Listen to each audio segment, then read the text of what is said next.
Assalamualaikum warahmatullahi wabarakatuh. Alhamdulillah kita bertemu lagi dalam siri video doa-doa daripada Al-Quran dan As-Sunnah.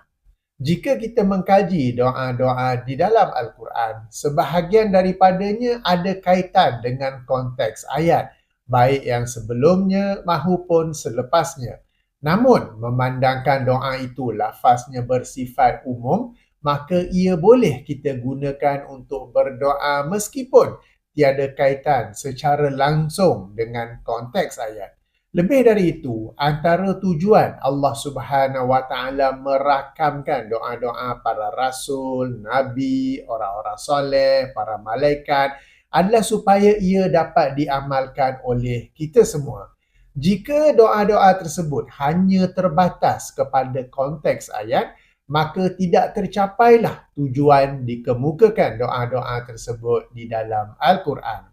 Atas dua nota ini, ingin saya berkongsi sebuah doa daripada ayat 128 surah Al-Baqarah. Doa ini berbunyi, Rabbana waj'alna muslimaini laka wa min zurriyatina ummatan muslimatan laka wa arina manasikana wa tub alaina innaka antat tawwabur rahim. Bermaksud, wahai Tuhan kami, jadikanlah kami berdua Muslim kepada Engkau dan jadikanlah daripada anak cucu kami Muslim kepada Engkau dan tunjukkanlah kepada kami cara-cara ibadat haji kami dan terimalah taubat kami. Sesungguhnya Engkaulah yang maha menerima taubat, lagi maha penyayang. Baik, sedikit ulasan tentang doa ini. Ulasan pertama, mengikut konteks ayat, doa ini dibacakan oleh Nabi Ibrahim AS. Apabila dalam lafaz doa disebut kami berdua, ia merujuk kepada Nabi Ibrahim dan Nabi Ismail AS. Namun, memandangkan lafaz doa berbentuk umum, maka boleh saja digunakan doa ini untuk merujuk kepada mana-mana dua orang. Maka suami boleh mengamalkan doa ini dengan merujuk kepada dirinya dan isteri. Isteri juga boleh mengamalkan doa ini dengan merujuk kepada dirinya dan suami. Suami pengamal poligami boleh mengamalkan doa ini dengan merujuk kepada dirinya dan isteri yang berada dalam giliran.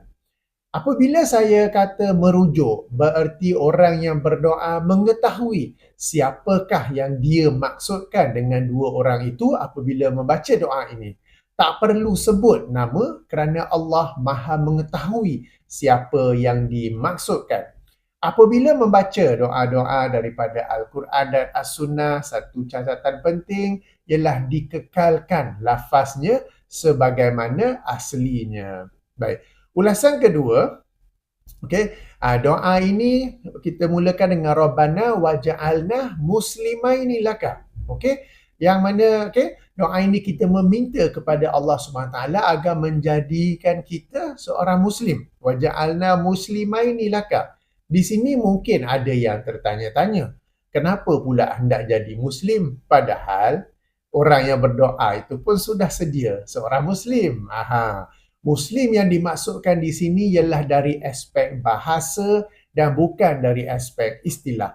Maksud Muslim dari aspek bahasa ialah tunduk patuh atau dalam bahasa Inggeris submit.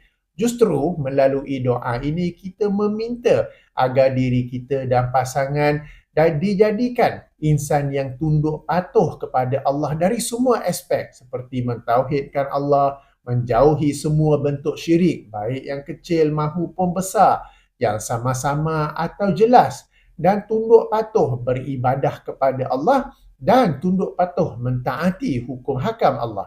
Imam Ibn Katsir rahimahullah yang wafat tahun 774 Hijrah ketika menafsirkan ayat ini menukil penjelasan Imam Ibn Jarir At-Tabari rahimahullah yang wafat tahun 310 Hijrah, di mana beliau berkata, yakni Imam Ibn Jarir At-Tabari berkata, maksudnya, jadikanlah kami orang yang tunduk kepada perintahmu dan patuh dalam ketaatan kepadamu. dalam taat kami kepadamu, kami tidak akan mempersekutukan engkau dengan seorang pun selain engkau sendiri. Dan tidak pula dalam beribadah kepadamu, kami mempersekutukanmu dengan seorang pun selain engkau sendiri. Baik, ulasan ketiga, alright, doa ini juga menyentuh tentang zuriat kan? Wa min zurriyatina ummatan muslimatan laka kan? Alright, sebab itulah saya mengesyorkan doa ini dibaca oleh ayah atau ibu. Bererti ia merujuk kepada orang yang berdoa, pasangannya dan zuriatnya agar semua menjadi insan yang tunduk patuh kepada Allah sebagaimana ulasan kedua. Maksudnya perkataan Muslim di sini sebagaimana ulasan kedua tadi ya. Jadi kita berdoa Rabbana waj'alna muslimaini laka kepada diri kita dan pasangan kita, wa min zurriyatina dan daripada zuriat kami, anak cucu kami juga, ummatan muslimatan laka, umat yang tunduk patuh kepada engkau ya Allah. Sebab tu saya sebut doa ini adalah doa untuk keluarga. Okey, ulasan keempat. Right, ulasan keempat, Allah Subhanahu Wa Taala mengajar kita untuk memohon, okey, wa arina manasikana. Perkataan manasikana, okey, dari aspek bahasa bermaksud ritual ibadah. Manasik kami maknanya ritual ibadah kami. Dari aspek istilah sebagaimana jelas para imam tafsir rahimahumullah merujuk kepada ritual haji daripada cara-caranya, tempat-tempatnya sehinggalah hukum hakam yang berkaitan dengan haji. Meskipun para imam tafsir berkata manasik dalam doa ini merujuk kepada ritual haji, bagi saya tak mengapa jika manasik ini kita maksudkan dari aspek bahasa, yakni ritual ibadah. Sebagaimana perkataan Muslim tadi juga dari aspek bahasa, maka perkataan manasik juga adalah dari aspek bahasa. Maka melalui doa ini kita meminta kepada Allah Subhanahu Wa Taala agar mengajarkan kita, menunjukkan kita semua ritual ibadah seperti wudu, solat fardu, solat sunat, puasa Ramadan, puasa sunat, zikir, doa, baik lafaz-lafaznya maupun cara yang betul untuk berdoa dan termasuklah juga haji dan umrah. Jadi bila perkataan manasik tu dari aspek bahasa, ia merangkumi semua ibadah, semua ritual ibadah, termasuklah juga haji dan umrah.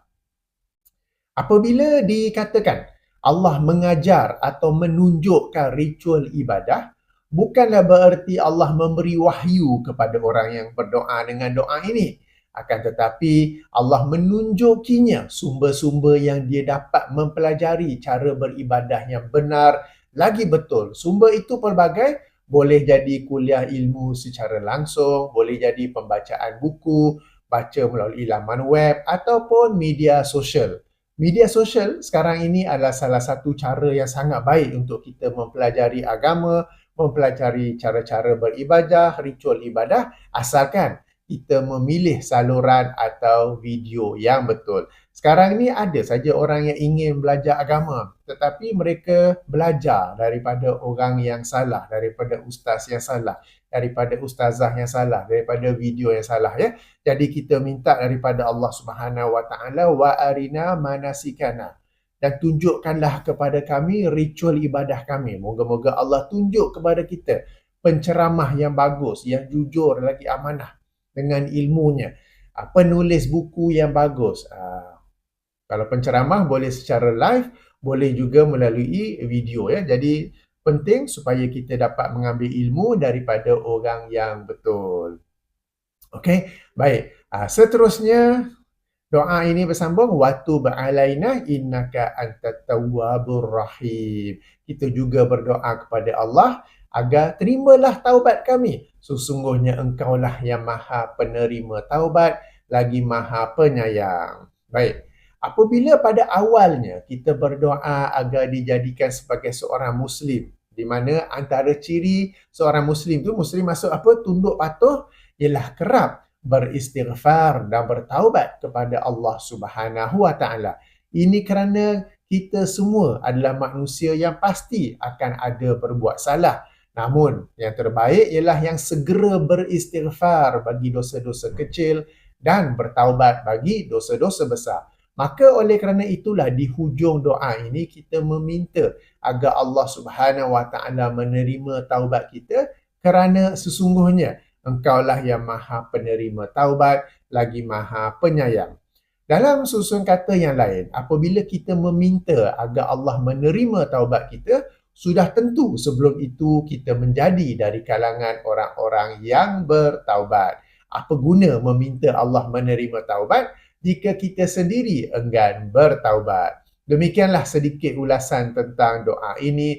Ayuh sama-sama kita amalkan sebagai doa untuk pasangan dan anak-anak dan juga bila zuriat, anak cucu dan seterusnya. Yang inilah saya masukkan doa seisi keluarga. Moga kita semua menjadi Muslim yang tunduk patuh kepada Allah, beribadah kepada Allah dengan ibadah yang ditunjuki oleh Allah dan lazim bertaubat kepada Allah. Baik, saya akhiri video ini dengan rakaman pendaratan di London Heathrow Airport. Sementara itu saya undur dengan subhanakallahumma wa bihamdika asyhadu an la ilaha illa anta astaghfiruka wa atubu ilaika. Assalamualaikum warahmatullahi wabarakatuh.